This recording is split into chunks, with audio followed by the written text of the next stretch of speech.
sometimes it sounds like, oh, I'm calling you a liar. I'm not calling you a liar. I'm not insulting the people that you know that said that my uncle's cousin makes 100% annual return. Whatever they said, it's fine. This is investing, and people don't really know what they're saying when they say these things. Probably what it means is somebody had 1 or 2 good years, which is totally possible. There's a lot of people who might use technical analysis and make 41%. And then what they do, just naturally, because we're humans, they extrapolate that forward 30 years. They're like, well, if I did that in 2022, well, I have a 41% CAGR. So I guess that means I'm 3 times better than Ray Dalio, right? I mean, Ray Dalio's worth $20 billion and his flagship fund made 10.8% annual return since 1990. And he's worth $20 billion.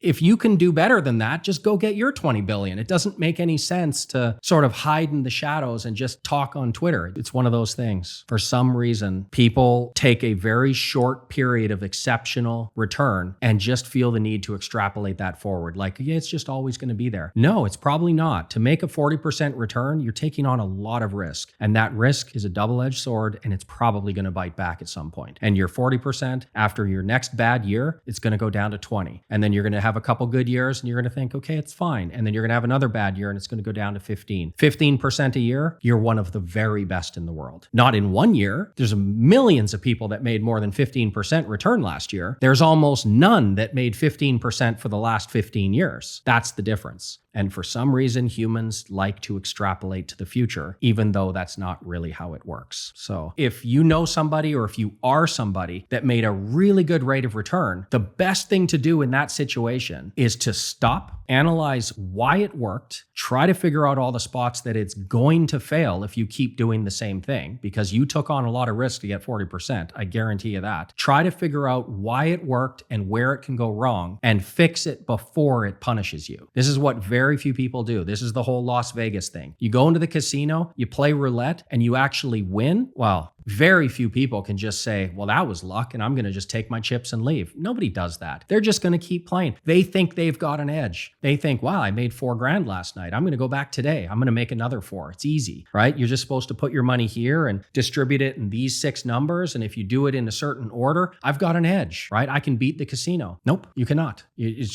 just a random number generator. When you line up a sequence of numbers, a small percentage of people will win a lot. Most people will lose. The longer you play, the more you'll lose. It's the same with trading. If you're taking on enough risk to make a 40% in a single year, you're taking a lot of risk, and the longer you play, the worse it's going to get for you. So I would say take your 40 and run, and then figure out how to get 15 safely. That would be my recommendation. Don't continue to try to make 40 the next year. That's a really bad idea.